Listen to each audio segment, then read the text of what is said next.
이번 시간에는 발표된 수시 모집 요강을 통해서 수시 모집 전형을 분석해 보고요. 어떻게 하면 이 분석된 전형 요강의 내용들을 가지고 조금 더 현명하게 수시 전형 유형을 좀 고를 수 있을지를 알아보는 시간을 가지겠습니다. 먼저 이제 발표된 수시 모집의 기본 사항을 말씀드리기 전에 좀 많이 거슬러 올라가는데요. 지금 현재 진행 중인 우리 수시 모집의 그 전형도 보시는 것처럼 대입 공정성 강화 방안의 추진 계획하고 맞물려 있습니다. 그래서 보시는 대로요, 2022학년도 금년 고3 기점으로 해서 자기소개서의 문항수 줄고 자수 줄고요. 그 다음에 금년부터 교사 추천서 없어지고요. 정시 모집의 반영 비중들을 늘려라. 그래서 2022학년도부터 많게는 40%까지, 그리고 대부분의 대학을 30% 이상 정시 모집에 수능으로 선발하는 비중을 올리라, 이렇게 돼 있죠. 그 다음에 적성 전형 금년부터 폐지되죠. 수도권이나 또는 일부 지방 대학에서 선발하던 적성고사가 없어지고요. 그 다음에 마지막에 보시는 것처럼 사회 통합 전형을 도입을 해서 사회 그 배려 대상자들을 위해서 선발하는 전형들을 좀 확대를 하고요.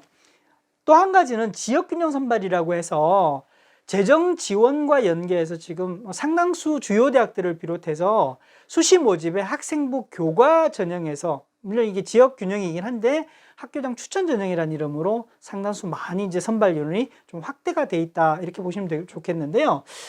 상대적으로 이게 재정 지원 사업과 연계되는데 학생부 교과 전형, 지역 균형 선발 전형은 재정 지원을 해서 모집 인원이 좀 늘어났고요. 여기 보시는 대로 논술 전형은 재정 지원 사업과 연계가 돼 있는데 계속 인원을 축소하고 장차는 논술 전형을 없애겠다, 이런 취지라서 좀 상반되는, 극과 극을 달리는 상황이라고 보시면 되겠습니다. 자, 그리고요, 대입 공정성 강화 방안에서 이 학생부와 관련되는 부분의 내용들을 조금 많이 좀 정리를 했습니다. 그래서 보시면 2022학년도 현재 고3 기준으로 해서 방과 후 학교 활동을 학생부에 기재를 못하게 돼 있고요. 그 다음에 자율 동아리 활동도 하나만, 그 다음에 청소년 단체 활동도 단체명만 적고요. 소논문 기재할 수 없다고 하고요. 그 다음 특기사항도 봉사활동에 적지 말라고 하고요. 진로 희망 분야에 대입 관련되는 것도 대학 입시에서는 반영을 하지 말라고 하고요. 또 결정적인 게 학생부 종합전형을 비롯해서 우리가 교과 이외에 비교과의 역량을 평가할 때 수상 실적을 좀 상당 부분 많이 봐왔거든요. 근데 이 수상 실적도 학기별로 하나씩, 그러니까 고3의 경우에는 지금 3학년 1학기까지만 반영되잖아요. 그러니까 총 5개의 수상 실적을 반영을 할 수 있는 거죠. 그래서 이게 이제 가장 크게 많이 바뀌어진 학생부의 내용들이고, 이 내용들이 꾸준히 지금 이어져 가고요. 보시는 것처럼 2024학년도는 정말 더 많이 바뀝니다. 그래서 전체적인 뉘앙스는요, 학생부 안에서도 비교과, 서류와 관련된 이런 부분들은 좀 덜어내고요, 학생부의 교과, 학업 역량 위주로 해서 좀 남기겠다, 이런 톤들이 있어요. 2024학년도 현재 고1은 확실히 있는 거고요. 근데 거슬러 올라가서 지금 현재 고3들도 보면 학생부의 교과가 학업 역량 위주로 많이 반영을 하겠다는 게 있다, 이런 점을 좀 염두에 두시고 보시면 좋겠습니다. 자, 본격적으로 2022학년도 대입 전형 체계도 보시는 대로요, 좀 간소화하자, 그리고 전형 표준 체계를 유지를 하자, 이렇게 지금 계속 유지를 해서 수시 모집과 정시 모집 가운데서 수시 모집에서는 학생부 위주의 학생부 교과, 그 다음에 학생부 종합, 그 다음에 우리 일반 학생이라면 논술, 크게 이렇게 3가지 전형 유형으로 지원을 할 수 있다, 이렇게 보시면 좋겠고요. 이 모집 요강은 5월 달에 다 대학별로 발표가 먼저 됐는데요. 그 이후에 대학별 고사라든지 또는 전형 일정이라든지 이런 부분들은 수시 모집에 지원하시기 전에 꼭 한번 점검을 하셔야 된다, 이렇게 말씀드리고요. 수시 모집 일정은 왼쪽에 보시는 대로 9월 10일에서부터 14일간의 대학이 정한 날짜에 이제 원서를 내면 되는데요. 일반 전형 기준으로, 일반 대학, 일반 전형 기준으로 대학에 한 6개, 최대 6개 지금 지원을 할 수가 있고, 이 6개 지원 횟수의 제한을 받지 않는 대학들도 있습니다. 그죠? 특수대학을 비롯해서 그런 대학들은 나중에 따로 검토를 하셔가지고 6개 이외에 7개, 8개, 9개를 더 넣을 수도 있습니다. 어쨌거나 9월 10일에서 14일까지가 이제 일반 대학 기준으로 해서 수시 원서 접수를 하고요. 그 이후에 한 3개월 정도 되죠. 12월 중순까지 전형 기간을 가지고 그 전형 기간 이후에 합격자 발표하고 만약에 내가 6군데를 다 붙게 되면 5개 놔두고 한 군데 등록하잖아요. 그 다음에 예비번호로 받은 학생들이 또 이제 차순위로 계속 올라오고 해서 합격자 등록 이후에 충원 마감까지는 12월 27일, 그러니까 12월 거의 말까지 가야 되는 일정이라 이렇게 보시면 좋겠고요. 다만 저희가 이제 한번 짚어봐야 될 게 원서 접수는 9월 14일 날 마감이 되잖아요. 근데 그 이후에 3개월 전형 기간 동안 우리가 뭘 해야 되냐면 여기 적혀 있는 대로 수능 공부를 해야 되죠. 11월 18일이 수능 시험 날이니까. 그 다음에 대학별로 논술 일정이 발표될 거예요. 수능 시험 전후로 해서 또 논술 준비를 해야 될 경우가 있죠.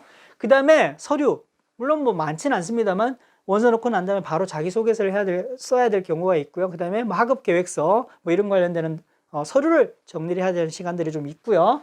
그 다음에 면접 준비를 해야 되는 상황이 올 수도 있죠. 물론 뭐 1단계 통과하고 통보를 받을 수도 있지만 면접 준비도 해야 된다. 뭐 이렇게 보면 지금 원서 넣고 난 다음에 남아있는 한 3개월 기간 동안 많은 것들을 해야 되는데 제가 지금 드리고 싶은 말씀은 어떻게 지원하느냐에 따라서 이 4가지나 뭐 5가지 이상을 다 준비를 해서 시간도 얼마 없는데 남은 전형 요소들을 쪼개서 공부해야 되는, 나눠서 공부해야 되는, 그러니까 지금 어떻게 선택하고 집중하느냐의 문제가 이 3개월 동안에 해야 될 시간들이 수시 지원을 어떻게 하느냐에 따라 달라지기 때문에 지원을 너무 스프레드처럼 넓혀가지고 학생부 교과도 하고 학생부 종합도 하고 논술도 하고 수능 최저도 있고 이렇게 가면 이 3개월 기간 동안에 너무 많은 준비를 해야 돼서 학습의 분산이 올 수 있다. 그래서 가급적 좀 모아서 이 전형 요소의 가지수를 좀 줄여주면 수월하다. 이런 점을 말씀드리고 갑니다.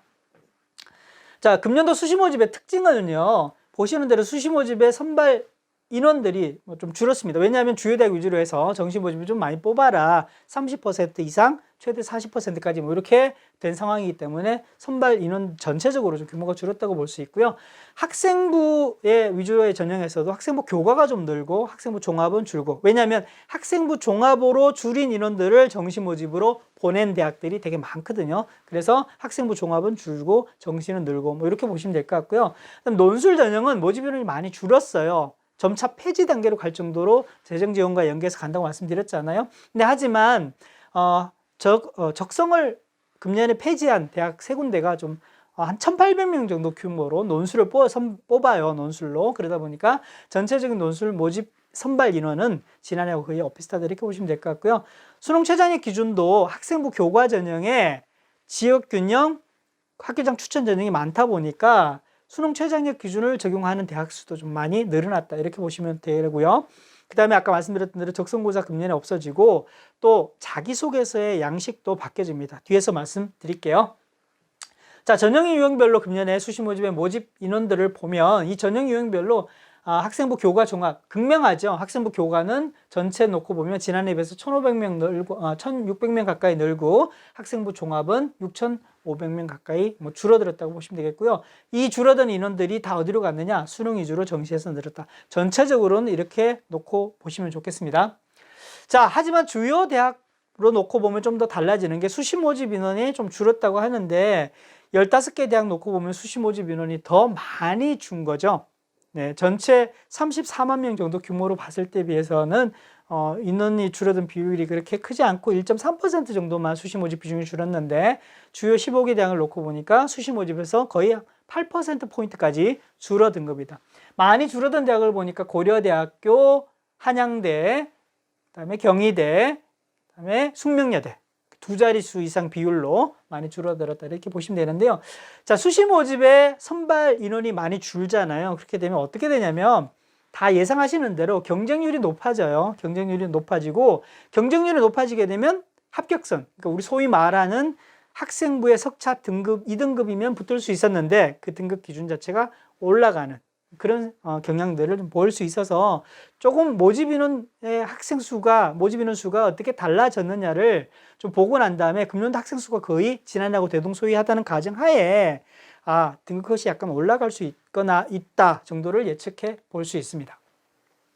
자, 다르게 한번 표로 그려봤는데요. 보시면은 이 그래프에서 보시는 대로 수시하고 정시를 다 통틀어서 수시 모집에 있는 전형, 유형, 그리고 정시 모집의 수능까지 다 통틀어서 놓고 보면 전국 대학 규모로 놓고 보면 가장 많이 선발하는 게 학생부 교과죠. 학생부 교과로 44.5% 선발하는 거니까요. 그 다음이 정시의 수능입니다. 23.6%. 그 다음에 전국 규모로 보면 학생부 종합이 22.3%로 정시하고 비슷하죠. 자, 그런데 주요 15개 대학만 놓고 보면 정시 모집 선발 비중이 얼마예요? 38%입니다. 가장 높죠. 수시 정시를 통틀어서. 그다음 두 번째가 학생부 종합입니다. 주요 대학 15개 대학을 놓고 보면 35.7%. 그다음 세 번째가 뭐예요? 학생부 교과입니다. 그죠? 12.5%. 그다음 네 번째가 논술로 9.8%죠. 자, 이렇게 놓고 보면 정시 수능 준비하는 게 당연한 것 같죠. 근데 하지만 그렇게 준비 안 해왔을 거요? 지금 현재 고3 그럴 거예요. 자, 그러면 어떻게 해야 돼요? 보시면 수능 준비와 관련되는 부분은 정시를 조금 더 일단은 가로 밖으로 내놓으시고요. 수시 모집에서 종합하고 교과 두 개를 합하면 비율이 주요 15개 대학 같은 경우 12.5하고 35.7을 합하니까 48.2%죠. 그러면 48% 이상이 학생부 위주로 선발하는 거예요. 그래서 학생부 석차 등급이나 또 학생부 교과를 좀 준비를 해와서 2등급 전후까지 되는 학생들은 1등급에서 2등급 전후까지 이렇게 되는 학생들은 대체로 학생부를 중심으로 하는 수시 모집에 반드시 지원을 하는 전략들을 먼저 염두에 두고 가야 된다. 이렇게 볼 수 있겠습니다. 논술 전형은요, 아까 말씀드렸던 대로 인원은 좀 유지가 되고 있는데 그 인원이 유지되는 이유가 아까 말씀드렸던 대로 적성고사를 폐지한 대학이 논술로 선발을 바꾸면서 한 1,800명 정도 규모가 늘어나서 그렇다 정도로 보시면 좋겠고요. 여전히 이제 주요 대학 위주로 해서 논술은 유지가 되되 선발 인원들은 많이 줄었다 이렇게 보시면 좋을 것 같습니다. 자, 금년에 자기소개서도 좀 바뀌어졌다고 말씀드렸잖아요. 좀 정리해보면 지난해 자기소개서의 양식이 1번, 2번 문항, 고등학교 재학 기간 중에 학습과 관련되는 경험을 통해서 뭐 배우고 느낀 점이 1번이었고요. 근데 학습 이외에 주로 이제 교내 활동 위주로 느끼고 배운 점 중심으로 써라. 2번이었고요. 그 다음 나눔 배려, 뭐 협력 관련되는 갈등과 관련된 이런 내용 정리하는 게 3번이었는데 요 1, 2번의 자기소개서의 항목들이 합해져서 새롭게 고등학교 재학 기간 중에서 진로와 관련해서 내가 어떻게 노력해 왔는지를 학습 경험과 교내 활동 두 개를 합해서 기술하라, 적어라, 뭐 이렇게 이제 게 새로운 1번 문항이라고 보시면 되겠고요. 자기소개서 바뀐 2번 문항은 지난해 3번 문항하고 거의 뭐 대동소이하다고 보시면 되겠고요. 대학에 따라서 자율 문항이 있다 이렇게 보시면 되겠습니다. 근데 문항 수가 줄고 그 다음에 글자 수가 좀 줄었잖아요. 이게 사실은 글자 수가 좀 문항 수가 좀 있고 글자 수가 좀 있어야만이 내가 하고 싶은 얘기들을 좀 길게 좀 잘 정리할 텐데 이게 문항 수가 줄고 글자 수가 더 줄어들게 되면 사실은 핵심하고 요약해야 되잖아요. 오히려 더 쉽지 않을 수 있어서 자기소개서는 의외로 지난해보다는 시간을 조금 더 들여야 되지 않을까 개인적으로 생각은 좀 듭니다. 다음으로 이제 수시 모집의 전형에 대해서 좀 분석해보는 시간 가질 텐데요. 자, 먼저 아까 이제 전형별로 좀 살펴보면 첫 번째 학생부 교과 설명드렸는데요. 학생부 교과에서는 내신 성적, 소위 말하는 석차 등급이 거의 당락을 저한다고 볼 수 있고요. 1, 2등급의 경우에는 서울 상위권 대학이 아마 좀 자유롭게 할 수 있을 거고요. 물론 모집단에 따라서는 좀 다르긴 하겠고요.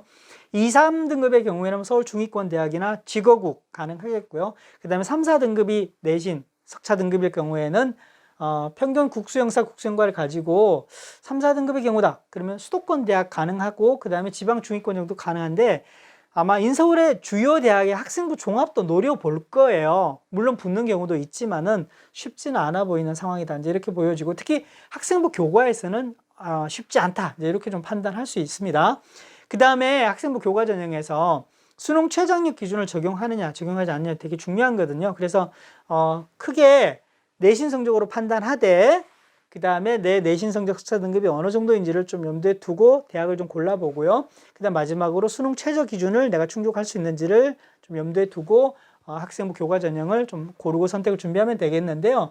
이 학생부 교과 전형을 정리하다 보니까 한 가지 특징은 뭐냐면, 만약에 수능 최저가 없는 학생부의 교과 전형이 있어요. 학생부 교과 전형인데 수능 최저가 없다. 그러면 반드시 뭐가 있냐면 면접을 반영합니다. 2단계에서 반영하거나 일괄 합산할 때도 면접 반영을 하죠. 왜 그러냐면 수능 최저가 어느 정도 일정 수준 이상의 이 학생의 학업 역량이 있다는 걸 확보해 주지 못하면 면접을 봐서라도 학업 역량이 있는지를 검증하겠다. 이렇게 뭐든 하나는 하고 간다. 면접 아니면 수능 최저. 이런 기준으로 봤으면 좋겠습니다. 근데 여기 보시는 대로 한양대의 경우에는 우리는 학생부 교과 전형인데 학생부로만 뽑지 수능 최저는 반영 안 한다. 가능하죠. 근데 이럴 경우에는 학생부 석차 등급만 놓고 보면 정말 1등급 초반대입니다. 그죠? 그래서 수능 최저가 없어요. 면접도 없어요. 소위 말하는 내신만 가지고 학생부 교과 전형에서 선발해요. 그러면 1등급 때 초반 내신이라야 붙을 수 있다는 점을 염두에 두시면 되겠습니다. 자, 그 다음에 학생부 종합 전형인데요. 학생부 종합 전형은 학생부에서 내신, 교과뿐만 아니고 비교과의 역량, 물론 뭐 진로 선택부터 시작해서 수상 실적이든 아니면 뭐 여러 가지 활동들이든 간에 뭐 비교과의 역량들을 좀 참고를 해서 보셔야 될 것 같고요. 일단 중요한 게 여기서는 물론 자기소개서가 없는 대학도 있지만 학생부의 교과 비교과와 함께 자기소개서의 서류 준비도 중요하고요. 그 다음 마지막으로 면접 영역이 있는지 없는지를 좀 봐야 되고, 원래 학생부 종합전형에서는 수능 최저학력 기준을 잘 반영을 안 하는데 주요 대학을 좀 정리를 해봤더니 여기는 여전히 수능 최저를 반영하는 대학도 있습니다. 그래서 학생부의 교과, 학생부의 비교과, 그 다음에 서류를 챙기는 거, 자기소개서를 비롯해서 그 다음에 면접, 수능 최저까지를 갖춰야만이 주요 대학의 학생부 종합전형을 통과할 수 있다. 이렇게 보시면 좋을 것 같고요.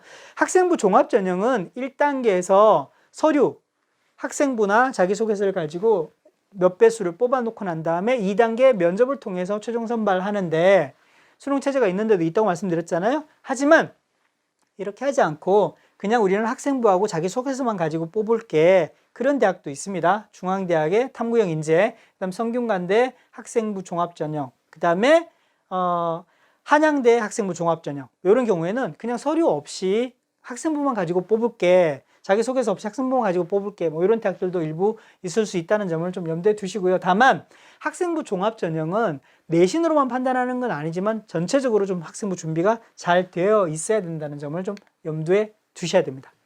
자, 논술 전형은요. 논술 전형이 거의 당락을 좌우한다고 보시면 되겠고요. 대부분의 대학들이 수능 최저학력 기준을 적용을 하고 있어요. 그리고 논술만으로 뽑는 대학들도 있지만 논술과 학생부의 교과 성적을 합산해서 선발을 하는 대학들이 많다, 이렇게 보시면 좋겠고요. 전체적으로 논술 선발 인원들은 지난해에 비해서 크게 많이 줄었습니다. 그래서 논술 인원이 많이 줄어든 대학 있죠. 경희대, 그 다음에 성균관대, 또 이화여대, 그 다음에 한양대, 이런 대학들은 모집 단위별로 논술 선발 인원들이 많이 줄었을 수 있습니다. 이런 경우에는 지난해보다 경쟁률 많이 높아지고요. 합격의 확률도, 가능성도 지난해보다는 좀 많이 더 낮아질 수 있다는 점을 염두에 두셔야 됩니다. 자, 그 다음 수시 모집에서 중요한 게 수능 최저학력 기준인데요. 지난해하고 달라진 패턴을 보면 수능 최저학력 기준 가운데서 보면 국어는 화법과 작문을 선택하든 언어와 매체를 선택하든 간에 지정을 하지 않는데, 수학하고 탐구를 보시면 수학은 자연계의 경우엔 미적분이나 기하를 선택해야 된다. 또 탐구의 경우에는 과학탐구를 선택해야 된다라고 지정을 해놓은 대학들이 꽤 눈에 보이시죠. 근데 이런 대학들은 대학에서 요구하는, 대학에서 지정한 과목들을 선택해서 보지 않으면은 지원 안 되거든요. 지원했더라도 불합격되거든요. 그래서 수능 최저학력 기준이 설정된 대학들은 지정 과목들을 좀 염두에 두고 보시면 좋을 것 같고요.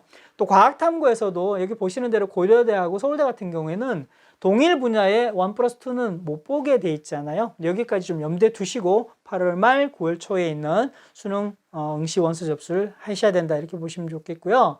지금 코로나19 상황이 지난해 금년 계속 이어지잖아요. 그러다 보니까 서강대하고 서울대는 원래 발표했던 수능 최저의 기준보다 등급을 좀 낮췄습니다. 그래서 3개 각 3등급 이상 이렇게 좀 낮춰놨기 때문에 좀 염두에 두셔야 되는데, 우리 학생들 입장에서는 수능 최저의 기준이 낮아져서 그래도 수능에 대한 부담이 적다 이렇게 보시는 친구들도 꽤 많고요.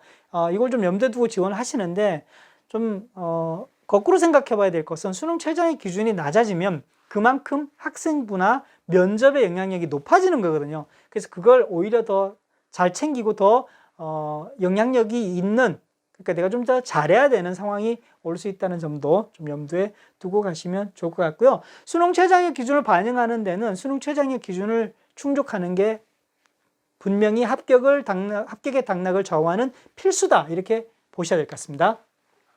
자, 이제 대학별로 좀 정리를 해볼 텐데요.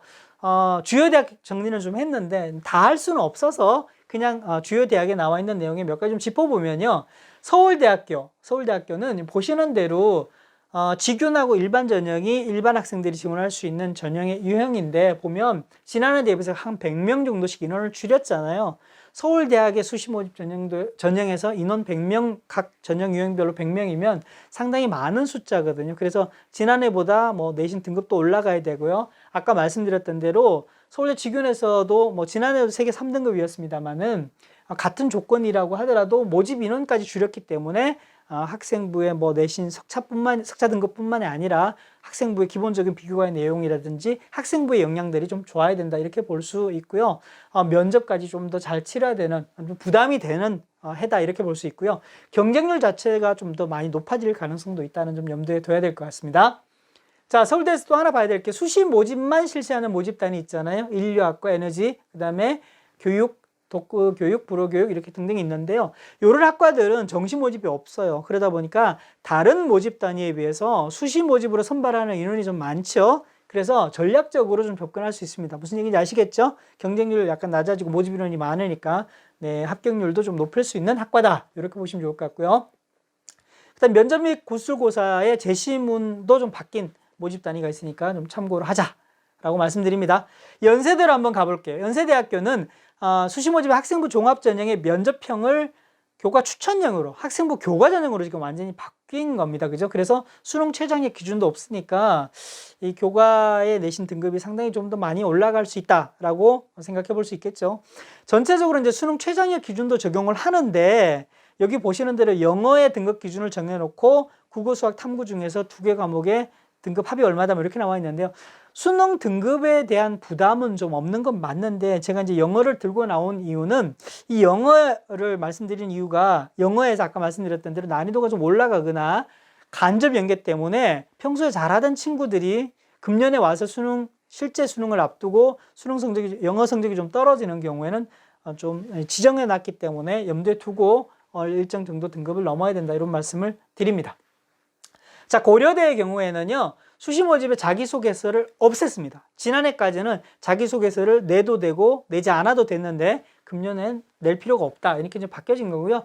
아마 아까 일부에서 보셨던 대로 2024학년도에 자기소개서가 완전히 폐지되니까 뭐 그때까지 기다릴 필요가 뭐가 있어, 지금이라도 먼저 자기소개서는 없애도 된다, 뭐 이렇게 접근하는 것 같은데요. 한 서류가 없어지면은 학생부가 그만큼 중요해진다 말씀드렸죠. 면접 영향도도 중요해지고, 특히 이제 고려대학교에서는 수능 최저학력 기준을 높게 설정해서 보잖아요. 그러니까 수능 최저학력 기준이 더 중요해지는 이런 상황들로 바뀐다고 볼 수 있습니다. 그리고 전체 이제 수시 모집 인원을 줄이다 보니까 지난해 받았던 입시 결과들을 조금 더 높여서 판단해야 된다 이렇게 보시면 좋을 것 같습니다. 자, 서강대 볼게요. 학생부의 교과 전형입니다. 고교장 추천 전형. 원래 교과 전형이 없었는데 금년도에 새로 신설을 해서 선발을 하고요. 그 다음에 고대하고 마찬가지로 자기소개서도 금년에 받지 않는다라고 바뀐 내용으로 염두에 좀 두셔야 될 것 같습니다. 성균관대로 가볼게요. 성균관대는 학생부 교과 전형이 역시 종합 전형만 있다가 금년에 새로 신설을 해서 361명 많은 학생들을 좀 선발을 하는데요. 학생부 종합 전형은 인원이 오히려 더 줄어들었잖아요. 논술 전형도 175명이 감소했고, 그러다 보니까 전체적으로 학생부 교과, 학생부 종합, 논술 인원들의 변동이 좀 있잖아요. 그래서 지난해 입시 결과를 좀 참고를 하실 때도 모집 단위별로 인원 변화들을 조금 감안을 하셔서 커트라인을 좀 내려야 되겠다. 커트라인을 좀 올려서 생각해야 되겠다. 학생부 성적. 그 다음에 수능 최저 기준 뭐 이런 부분들을 좀 염두해야 되는데 수시 모집의 수능 최저의 기준을 원래 성균관대가 적용을 하지 않았는데 지금 학생부 교과 전형에 적용하는 기준이 있잖아요. 뭐 높지는 않습니다만 대체로 수능 최저의 기준을 적용하게 되면 학생부로 선발하더라도 최저 기준을 반드시 넘어야 된다는 점 염두에 좀 주시고 가셔야 될 것 같고요. 한양대는 수시 모집으로 많이 선발했었는데 금년에 정시 모집 확대하면서 수시 모집 비율을 많이 좀 줄였습니다. 그리고 한 가지 또 특징은 여기 보시는 대로 건축, 경제금융, 경영, 파이낸스 경영 뭐 등등의 학과들은 인문 계열로 선발도 하고 자연 계열로 선발도 했는데 이 2015 개정교육과정이 문이과 폐지잖아요. 그러다 보니까 학과를 구분하지 않았어요. 특정 학과를 특정 모집 단위를 인문으로도 뽑고 자연으로 뽑았는데 다 합해서 하나의 모집 단위로 하나의 모집 단위에서 다 받는다 이렇게 보시면 좋을 것 같고요. 지역균형 선발 전형으로 새로 또 신설을 해서 선발을 하고요. 아까 말씀드렸던 대로 논술 전형 모집인은 또 줄어들었죠. 그러다 보니까 모집 단위별로 지난해 입시 결과보다 논술 성적 더 좋아야 되고요. 좀 그 합격 기준들을 변별할 때 달라지는 인원 체크들을 좀 해야 된다. 이렇게 봐야 되겠습니다. 자, 이화여대로 한번 가볼게요. 이화여대는 수시 모집 선발 인원들을 좀 그대로 뭐 유지하고 있다고 봐도 될 것 같아요. 이화여대하고 뭐 홍익대가 주요 대학 중에서는 그래도 학생부 종합 전형으로 선발하는 인원들이 그렇게 많지 않았어요. 다른 대학에 비해서. 그러다 보니까 지난해하고 수시 정시 모집 인원들은 좀 유지가 된다라고 보셔야 될 것 같습니다. 자, 그 다음에 이제 수시 고교 추천 전형 선발 인원이 좀 더 늘어났고요. 그 다음에 학교별 추천 인원도 좀 확대가 됐습니다. 이게 개별 학교로 놓고 보면은 보내는 인원들이 조금 더 보낼 수 있는 인원들이 좀 더 늘어난 학교도 있지만 제적 여학생 수의 5% 이내이기 때문에 상대적으로 좀 줄어든 학교들도 있을 수 있거든요. 그래서 학교마다 좀 유불리가 달라질 수 있긴 합니다만 지난해 입시 결과들이 있기 때문에 결과들을 가지고 조금 더 염두에 두고 보시면 좋을 것 같고요. 논술 전형 선발률은 역시 좀 축소가 됐습니다. 그래서 전체적으로 논술 선발하는 대학들은 인원이 축소가 되었기 때문에 모집 단위별로 합격할 확률 가능성들은 지난해보다는 조금 더 낮다 이렇게 보셔야 될 것 같습니다. 자, 중앙대로 한번 가보겠습니다. 중앙대학은요, 학생부 교과 전형 지역균형 선발 500명 하죠. 이게 이제 작년에 170명 선발인데 좀 더 늘어났다고 볼 수 있습니다. 그죠? 그래서 3배 정도 되기 때문에 사실은 뭐 합격 커트라인 정도는 지난해보다 훨씬 더 높아졌다라고 좀 볼 수 있습니다. 그래서 입시 결과를 좀 참고할 때 염두에 두셨으면 좋겠고요. 논술 전형 인원도 줄어들긴 했습니다만 그래도 많은 규모로 선발하잖아요. 그래서 중대 자체는 논술로서는 가능성을 다른 대학들보다는 조금 더 염두에 두는 것도 필요하다라고 보여지고요. 수시 학생부 종합 전형이죠. 다빈치 인재 전형에서 지난해와 달리 면접고사를 새로 도입을 해서 면접고사를 2단계에서 치른다. 이게 지난해하고 달라진 변경 사항입니다. 자, 경희대 한번 볼게요. 경희대는요. 학생부 종합 전형의 모집 인원들이 좀 줄어들었습니다. 요 줄어든 인원들은 고교 연계 전형으로 학생부 교과 전형으로 보낸 거죠. 그러니까 학생부 종합 전형에서 선발했던 인원들을 학생부 교과 전형으로 좀 보낸 겁니다. 그럼 학생부 교과 전형에 내신으로 선발하는 학생들, 내신이 좋은 학생들을 좀 많이 선발할 수 있는 체제로 수시 모집의 전형 유형의 모집 인원들이 변경이 됐다라고 보시면 좋을 것 같고요. 중간에 보시면은 자연 계열의 논술고사 시험에서 수학하고 과학 이렇게 봤던 걸 갖다가 과학을 없애고 수학으로만 논술 전형에서 수학으로만 시험을 치른다 이런 거죠. 그래서 과학에 좀 부담을 가졌던 학생 입장에서 볼 때는 뭐 경희대 지원이 조금 더 용이할 수 있다 이렇게 볼 수 있겠고요.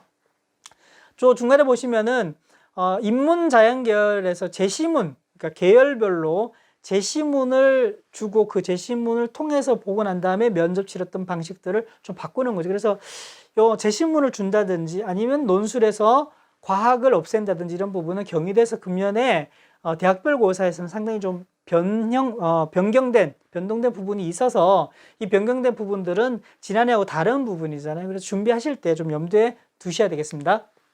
자, 외대로 가볼게요. 한국 외대는 수시 모집의 모집 인원들이 좀 줄어들었습니다. 정시 확대하니까 그렇게 되겠죠. 그 다음에 학생부 교과 전형은 학교장 추천 전형으로 이제 변경돼서 변경이 된 거죠. 그러면 이제 같은 전형이라고 사실은 봐도 되는 건데, 다만 이제 모집 인원이 줄어들다 보니까 여전히 아까 말씀드렸던 대로 지난해 봤던 합격선보다 합격선은 좀 더 달라질 수 있고요. 앞에서 봤던 것처럼 고대나 서강대처럼 한국외대도 금년부터 자기소개서는 제출할 필요가 없다, 이렇게 보시면 되겠습니다. 자, 서울시립대는요, 학생부 종합전형으로 모집하는 인원들이 좀 줄었네요, 지난해에 비해서. 네, 그래서 요 인원들은 여전히 준 만큼 정시 모집으로 갔겠죠. 그래서 정시 모집하고 학생부 종합전형의 인원들이 오고 가는 이제 변동이 있다라고 보시면 되겠고요. 다만 수시 모집의 지역균형 선발 전형을 새로 도입해서 선발하는데 교과로 선발하고 수능 최저 기준이 있는 거죠. 그래서 요 두 부분들은 내신으로 선발은 하지만은 수능 최저의 기준이 있잖아요. 그럴 경우에는 수능 최저의 기준만 넘어서면은 내신만으로 합격할 수 있기 때문에 내가 가지고 있는 기준들을 좀 잘 보고 난 다음에 판단을 하면 되겠다는데, 수능 최저의 기준이 있기 때문에 최저의 기준은 꼭 염두에 두셔야 된다라고 팁으로 말씀드릴게요. 자, 빠르게 이제 대학별로 좀 정리를 해봤는데요. 요 이제 건국대학 예시를 통해서 각 대학별로 요강을 보시면서 좀 염두에 두셔야 될 게 있어요. 자, 예시를 보시면 2021학년도, 22학년도에 전형 유형이 어떻게 바뀌었는지를 대학별로 안내를 해주고 있죠.